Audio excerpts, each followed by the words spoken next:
Sebelum melanjutkan, jangan lupa subscribe dulu, terima kasih.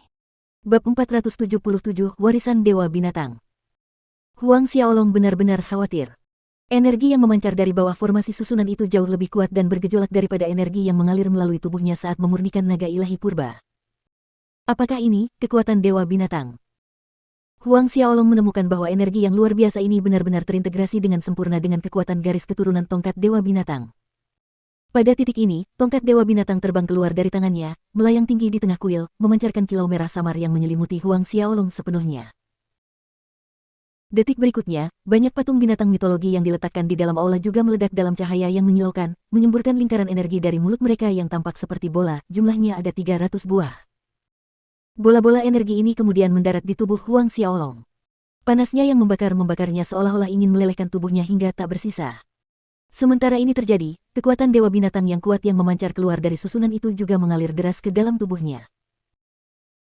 Menyingkirkan keraguan dari benaknya, dia segera duduk bersila, menjalankan taktik Asura lebih cepat dari sebelumnya, siklus demi siklus, memurnikan dan menyerap energi Dewa Binatang yang memancar dari susunan dan bola-bola energi dari 300 patung binatang mistis.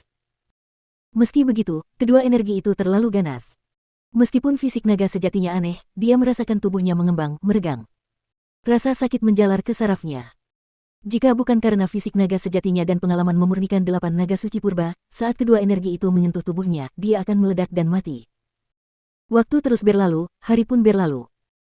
Akhirnya, rasa sakit yang menusuk itu berangsur-angsur mereda.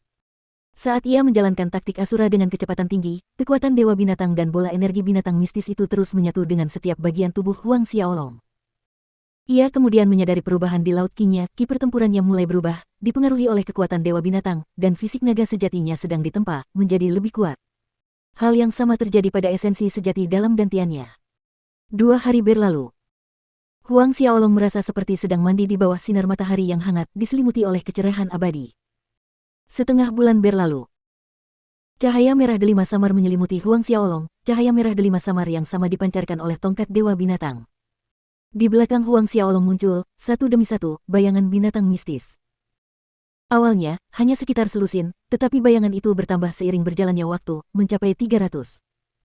Bersamaan dengan bayangan-bayangan ini, beberapa gambar dan kenangan muncul di benak Huang Xiaolong. Seiring berlalunya waktu, bayangan binatang buas mistis di belakang Huang Xiaolong menjadi semakin nyata dan nyata, aura Dewa Binatang yang terpancar dari tubuhnya semakin kuat, menyebar ke segala arah. Pada hari ini, cahaya yang menyilaukan dari susunan itu tiba-tiba menghilang, diikuti oleh 300 bola energi dari mulut patung binatang mistis itu. Cahaya merah delima samar dari tongkat Dewa Binatang yang tinggi di atas aula juga meredup, kembali ke tongkat kerajaan itu saat perlahan-lahan turun. Huang Xiaolong membuka matanya dan mengulurkan tangan kanannya untuk menangkap tongkat Dewa Binatang. Baru pada saat inilah dia merasakan hubungan garis keturunan sejati dengan tongkat Dewa Binatang, benar-benar menjadi bagian dari dirinya, menjadi satu tubuh. Dia menyingkirkan tongkat Dewa Binatang, membiarkannya terbenam di bawah kulitnya. Dengan sebuah pikiran, cahaya merah delima meledak dari tubuhnya saat bayangan binatang mistis terbang keluar dari dalam dirinya, bukti bahwa Huang Xiaolong dan tongkat Dewa Binatang telah menyatu, bahwa dia telah menerima warisan Dewa Binatang generasi sebelumnya dari pemurnian kekuatan Dewa Binatang, menjadi Dewa Binatang sejati dari suku manusia binatang.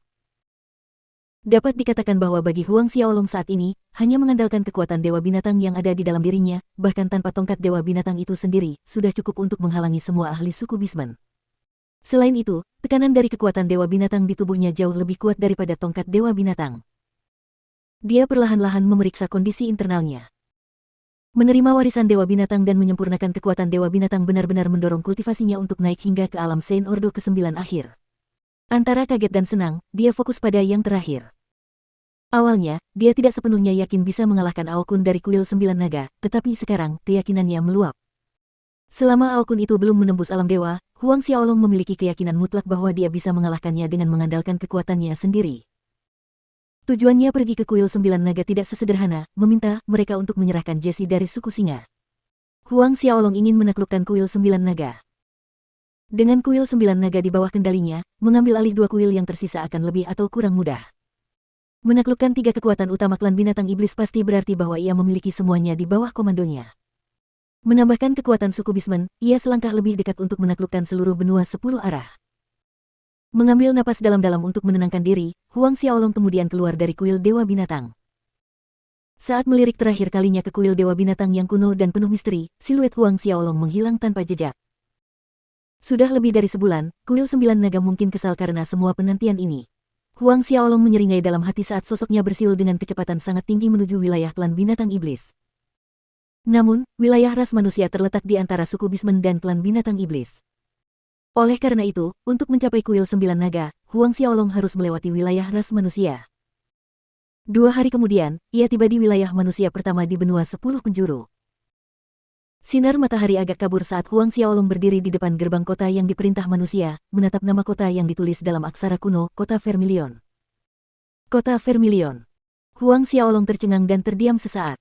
Mengingat pemuda Zuyu yang ditemuinya lebih dari sebulan lalu di hutan peri, dia tidak lain adalah murid keluarga Zhu.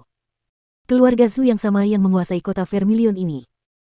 Dia tertawa mengejek diri sendiri sambil bertanya-tanya apakah dia akan bertemu dengan murid keluarga Zhu, Zuyu.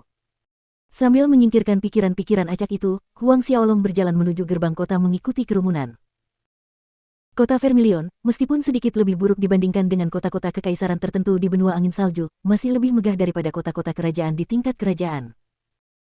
Jalan-jalannya penuh dengan orang-orang yang bergegas, dari manusia, kurcaci, hingga mereka yang berasal dari klan binatang iblis, suku laut, dan bahkan manusia binatang dapat terlihat. Ini adalah kunjungan pertama Huang Xiaolong ke kota yang diperintah manusia di benua 10 penjuru, ada hal baru dalam segala hal yang dilihatnya di kota Vermilion.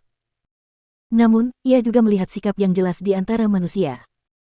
Ketika manusia bertemu dengan manusia binatang atau anggota klan binatang iblis, mereka akan segera mengalah seperti halnya rakyat jelata yang akan mengalah kepada para bangsawan yang dianggap lebih unggul dari mereka. Hal ini membuat hati Huang Xiaolong merasa tidak nyaman. Meskipun ia telah mengambil posisi sebagai dewa binatang yang baru, pada hakikat, Huang Xiaolong adalah ras manusia. Saat dia sedang asyik berjalan di sepanjang jalan, keributan terjadi tak jauh di depannya. Pejalan kaki lain berteriak ketakutan, bergegas berlari ke pinggir, memberi jalan. Huang Xiaolong menoleh, melihat beberapa pemuda monster iblis dengan jubah aneh menunggangi monster api dan berlari cepat di jalan ke arahnya, menimbulkan jejak debu di belakang mereka. Dalam sekejap mata, mereka sudah berada 30 meter dari Huang Xiaolong. Pada titik ini, semua pejalan kaki lainnya, terutama umat manusia, telah lari ke sisi jalan, meninggalkan satu sosok saja di tengah jalan. Pemuda monster iblis yang memimpin tidak tahu apakah manusia yang berdiri diam di jalan itu linglung karena terkejut atau takut, tetapi seringis sinis muncul di wajahnya. Sambil memberikan lebih banyak tekanan pada tunggangan di bawahnya, monster api itu mengeluarkan raungan dan menyerang Huang Xiaolong dengan lebih cepat. Binatang buas api yang ditunggangi beberapa pemuda itu sangat besar, tingginya 4 meter dengan kaki berotot besar. Terlebih lagi, tunggangan binatang buas api itu telah mencapai alam Xiantian. Seorang ahli alam Xiantian rata-rata akan mati atau lumpuh jika mereka berhasil selamat dari tabrakan dengan tangki daging ini.